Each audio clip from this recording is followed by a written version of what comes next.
This is the recording for the Unit 6 practice test. I'm going to start out with question 19. The food in the refrigerator is cooled by vaporization of the refrigerating fluid. For that one, look up, for example, Wikipedia, and here's a nice explanation. And this person here, a young college student in engineering, made a really nice video. And when you read through it here, there's just one little thing I would like to add. Let's see where that is. The vapors compress and exit the compress. Oh, I think it's right here actually. So you read through here, and as low pressure vapor at or slightly below temperature of the refrigerator interior, the vapor is compressed. But right in here, it should actually say, well, the vapor absorbs heat from the inside of the refrigerator, because the inside of the refrigerator, as it says, is at a higher temperature than the vapor of the refrigeration fluid, which at this point is a vapor. So obviously it absorbs heat. That should be in here. But he actually talks about it in his little video, and here in hyperphysics, that's also where they're talking about the whole cycle. I wanted to start out with this one here because the refrigerator is similar to the heat pump. The process is similar to a heat pump and to an air conditioner. All of these machines are taking heat out of something that is already cold and dumping it somewhere else where it's actually warmer. I mean, that's exactly what a refrigerator is doing. That's exactly what an air conditioner is doing. That's what a heat pump is doing, is the air conditioner takes heat out of inside of a house that is already cold and dumps that heat actually outside where it might be a hot day. And that's the reason why I started with this particular question, because today is July 4th, 2019. We had a nice parade this morning, and it was 85 degrees Fahrenheit in Kenai, about 30 degrees Celsius. So pretty warm for Alaska. And of course, who got air conditioning except in your car? So I'm actually in my office recording this here because it's a little cooler in my office. I guess which side am I on? Kind of like on the east side. So I'm kind of like in the shade here in the afternoon. So anyway, let's get going here with the rest of the practice tests. All right, so question 1. When you touch a cold piece of ice with your fingers, energy flows from the ice to your finger. Anything that has a temperature will also give off heat from the finger to the ice. It also gives off heat. Of course, the finger is at a higher temperature. The finger is at 90 some Fahrenheit, about 38 Celsius, or 311 kelvins. The ice is at -5 Celsius, or 20 Fahrenheit, or 268 kelvins. Notice, 268 kelvins for the ice, 311 kelvins for the finger. Actually, skin temperature is lower than the interior temperature, so maybe it's 300 kelvins. In any case, there's no appreciable difference between the two, but still, 268 kelvins means heat will be given off. 300 kelvins means heat will be given off because it's a higher temperature more, and therefore the correct answer is actually both ways, but mostly from the finger for the higher temperature to the ice, which is a lower temperature. You already noticed that I just covered 2 questions, and it took me quite a while, so this is going to be a longer recording as I'm going through this practice test in more detail. Which of the following normally warms up fastest when heat is applied? Iron, glass, wood, water, or all of these above choices? The way to look at that is to find a table for specific heat capacities. So here's one, and I organized it in descending order with the ones that have the highest specific heat capacity.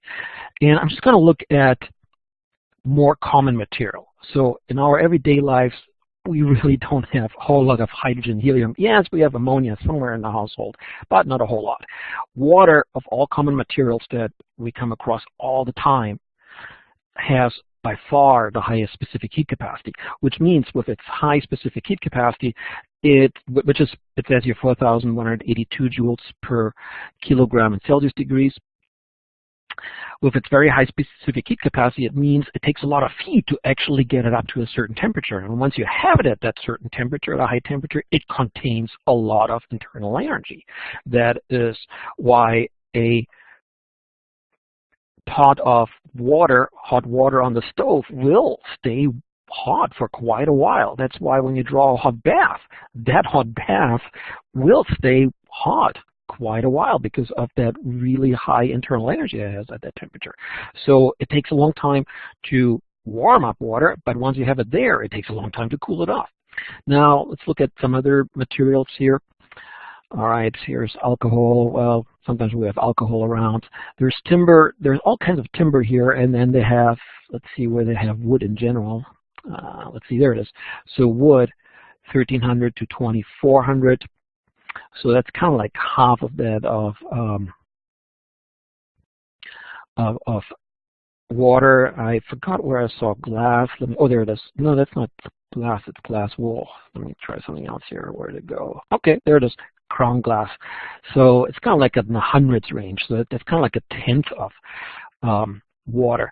All the metals, by the way, they're in this range here. Interestingly enough, the specific heat capacity for metals actually goes with the density, with the least dense metal, common metal, aluminum, having roughly 900 joules per kilogram in Celsius degrees, which means it's actually really easy to heat up metals to a high temperature. It's just at that high temperature, metals, let's try to find some other. There's iron here, another one besides aluminum, so iron 450 approximately.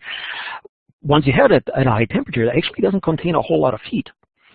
And then as you go down here, among the more or less common materials, you have lead. Again, it goes kind of with the density for metals, so very low specific heat capacity for lead. So it's actually relatively easy to cool lead once you have it actually at a high temperature. Anyway, you need that table in order to answer this question here. So it would be iron, which of the following normally warms up fastest when heat is applied, with its low specific heat capacity compared to the others. It doesn't take a lot of heat to actually get it up to a certain temperature. All right. Moderate temperatures of islands throughout the world has much to do with water's high specific heat capacity. So the water bodies that are around islands, they contain already a lot of heat, a lot of internal energy at a reasonable temperature. So if the island gets too warm, that water actually will absorb more heat from the air, and because it's at a moderate temperature and because it has such a high specific heat capacity, its temperature actually doesn't increase that much, and that will then cool the island. The reverse is also true.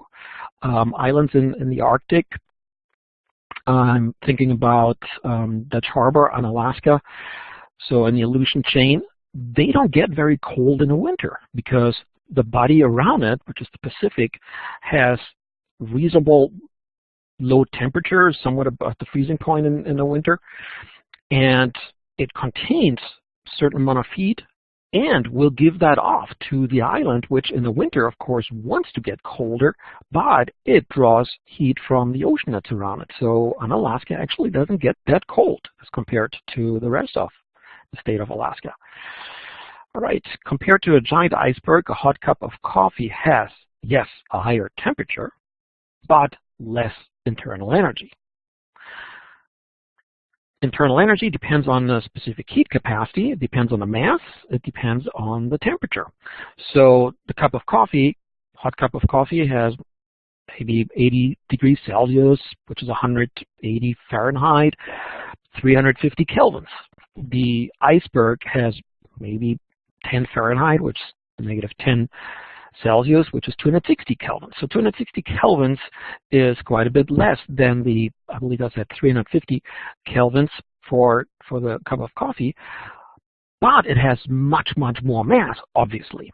Specific heat capacity for both of them is actually approximately the same because the cup of coffee is mostly made out of water, while the iceberg is obviously made out of frozen water. And even though ice has a different specific heat capacity from it's related water, that's what it's made out of, but it's not a whole lot different. So they're in the neighborhood. So yes, the iceberg obviously has a lot more internal energy, just a lower temperature. When we talk about temperatures and we say something is cold and something is warm or hot, well, it's always relative. Now, to us, there are certain things that feel cold and other things that feel hot, but if you put them on an absolute temperature scale, you can make a better assessment. So you can say, okay, 260 kelvins versus 350 kelvins, yes, that's appreciably lower, but it's still 260 kelvins. That still sounds like a lot. All right. Ice tends to form first at the surface of bodies of water. That has to do with the anomaly of water as it freezes instead of shrinking. Like what materials usually do. When they cool, they shrink in volume. When they warm, they expand in volume. It has to do with the motion of the molecules. In the case for ice and water, the water molecules actually arrange themselves into hexagons that are then forming the solid ice. And as they do that, even though they vibrate less, but these crystals are then going to be in these hexagons, and they actually take up more space. Hence, ice has a lower density and therefore will, when it forms, float to the top of a body of water, and therefore will first form the ice there.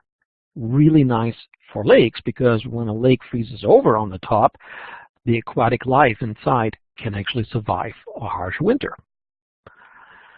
So water in our world is really important. I mean, we already came across a couple of examples. One is the lake here, and the other one is the oceans that moderate temperatures and the weather as well.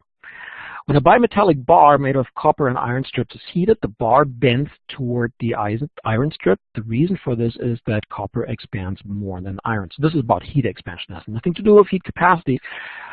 The two are actually, we cannot say that if one of them has a higher specific heat capacity, it also expands more. We cannot say that. You would have to look up tables that are similar to that specific heat capacity table that I showed earlier. This one here you would have to look up for a table for the coefficient of thermal expansion. All right, during a very cold winter, water pipes sometimes burst. The reason for this is, and let's see, water expands when freezing. That's the one. For this one here, there's this article from a long time ago, I think even from almost 40 years ago, by Neil Davis. He used to write for maybe the Anchorage paper, but definitely the Fairbanks paper. So he had a science column almost every week. And so he actually wrote about it. At some point he got a question, why do my hot water pipes burst before my cold water pipes do that? Or sometimes they're the only ones. So he tried to address this question here in this little article. So try to Google this one here if you're interested. There's also a neat book by him. His science columns are put into a book which is called Alaska Science Nuggets by Neil Davis. You get them in some tourist bookstores around Alaska. I think when I pick up my copy, a tidal wave? Yes, I did. All right, let's see. Question 8. Substances absorb heat by the process of conduction, convection, radiation. They also give off heat by the process of conduction, convection, radiation. But somebody could say that, oh, you know, they're actually also giving off heat due to evaporation. I think that's why I changed the question, because it could be a little confusing. The typical heat transfer methods are conduction, convection, radiation. Now, if something is wet, yeah, evaporation would go in there as well. In this case, because it is absorb heat, these three.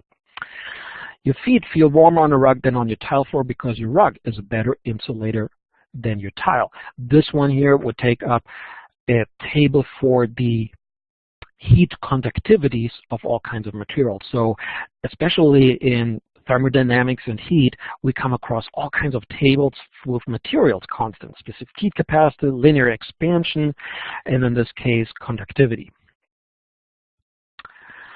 Cold water will warm to room temperature faster in a black pot because black absorbs more heat. White or silver would actually reflect more heat.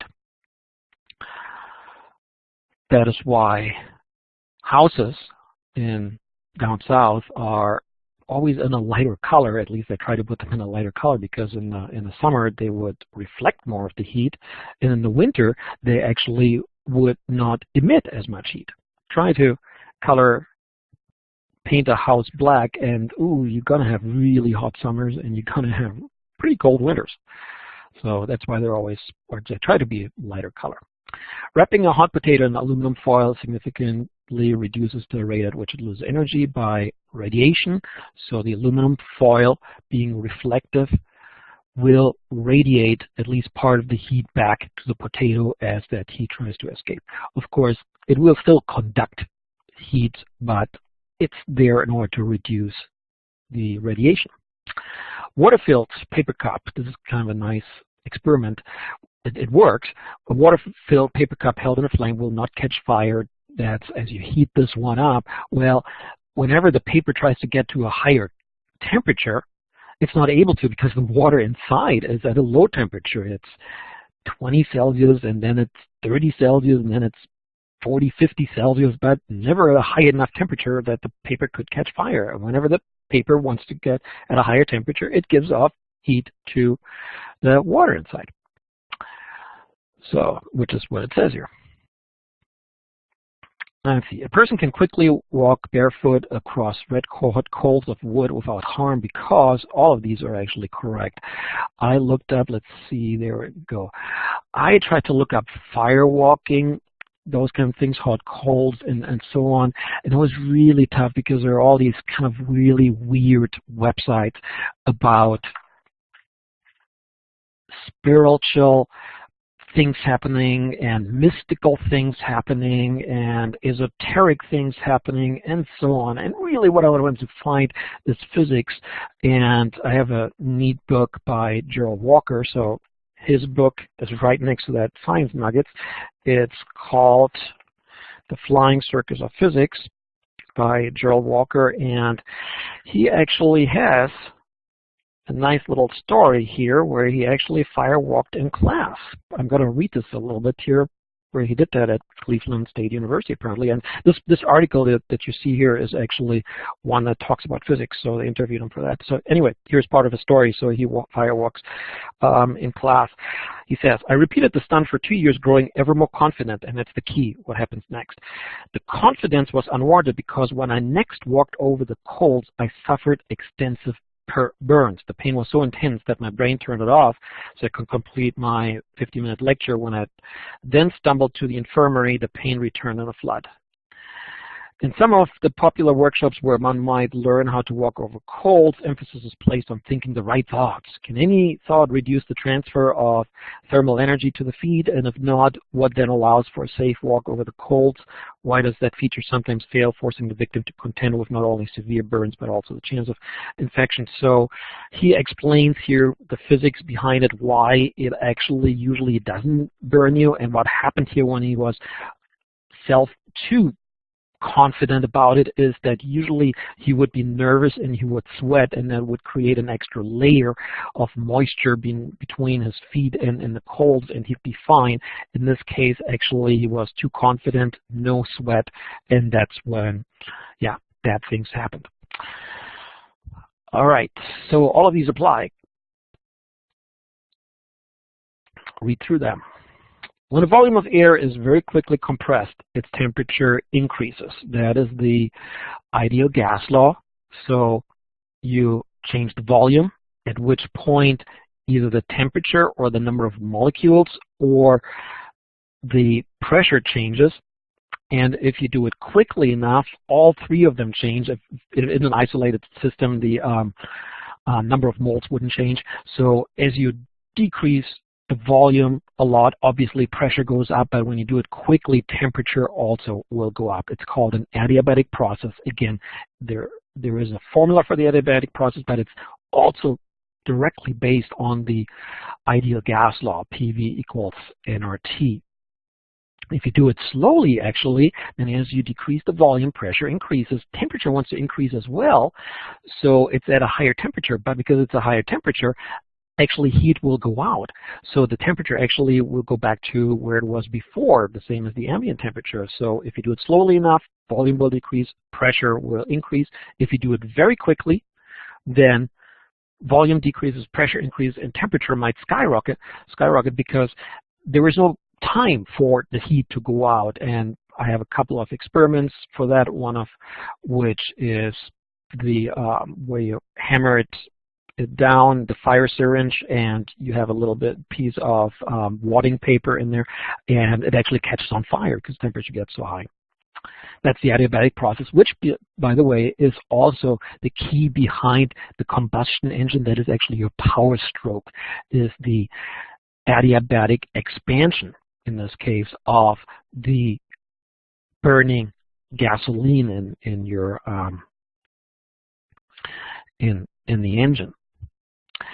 All right, in the mixture of hydrogen gas, oxygen, and so on, the molecules with the greatest speed are those of hydrogen. The reason being is that temperature is a measure of how much average kinetic energy each molecule has.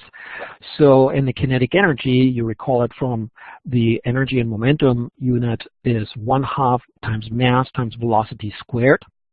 So the smaller the mass is, which is hydrogen, the more velocity it must have in order to have the same amount of kinetic energy, which again is measured by the temperature. So in a mixture of hydrogen, gas, and so on, that of course means that since it's already a mixture, they ought to be at the same temperature. Maybe I should put that in here, right? Make sure. I think it's kind of implied. Anyway, it's hydrogen because it has the smallest amount of mass, therefore it must have the highest velocity. Suppose your friend has served very hot coffee at a restaurant. She likes to pour in some cool milk, and she likes to wait about 5 minutes in order for it to be coolest. When she's ready to drink, she should first wait 5 minutes, then pour in the milk. It's similar to this problem here. Suppose you're in a restaurant and served 5 minutes before you ask for it.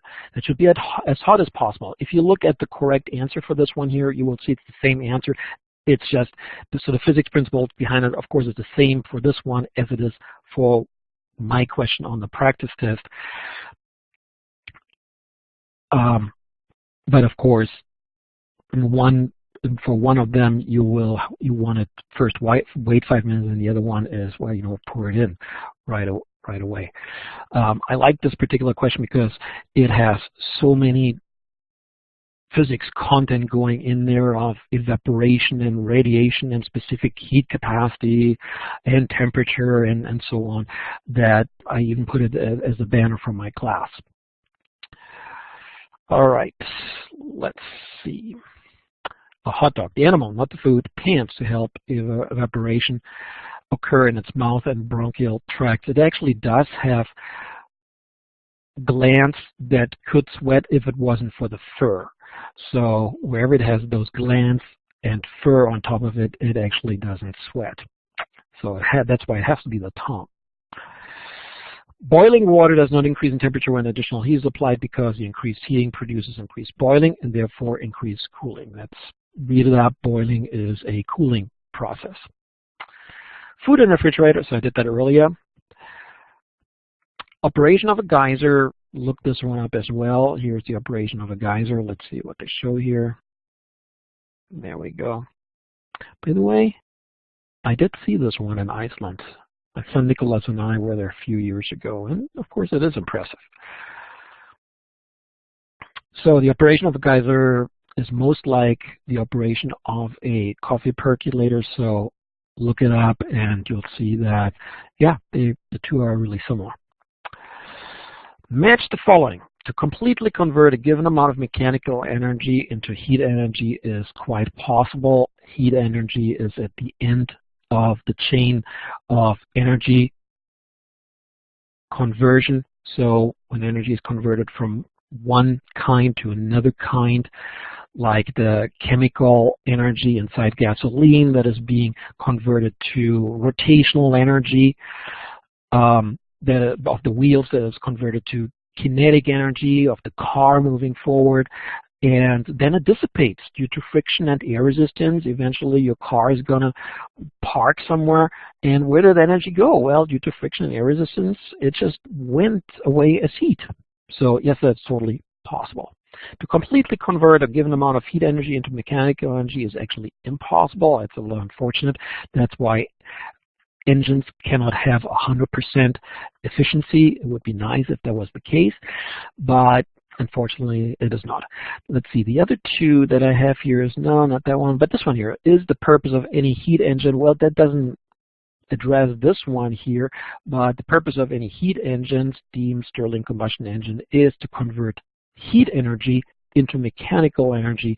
It just cannot do it with an efficiency of 100%. Look these up here. They all have certain top efficiencies that are definitely appreciably less than 100%, and look up why that is. First law of thermodynamics is a restatement of the conservation of energy. The second one is the principle of entropy. Let's see, this one here doesn't exist. I don't know what that means. Carnot cycle, well, that has to do with engines, but that's not the first law. The third law is absolute zero, and the 0th law is the definition of temperature. And so this one here, first law, is restatement of conservation of energy. During an adiabatic compression of an ideal gas, no heat is supplied or removed from the gas. I mentioned that earlier. 100 joules of heat, system performs 60 joules of heat, so the internal energy change of the system is 40 joules. Makes sense? And finally, if you run a refrigerator in a closed room with the refrigerator door open, the room temperature will increase. What the refrigerator is doing is, respectively, the refrigeration fluid is absorbing heat from the already cold refrigerator, and then in order to start over to get cold again, it has to dump that heat somewhere. Well, that's where you have the coils at the back of the fridge. So it dumps it in the back of the fridge, which means actually the air temperature in the room increases.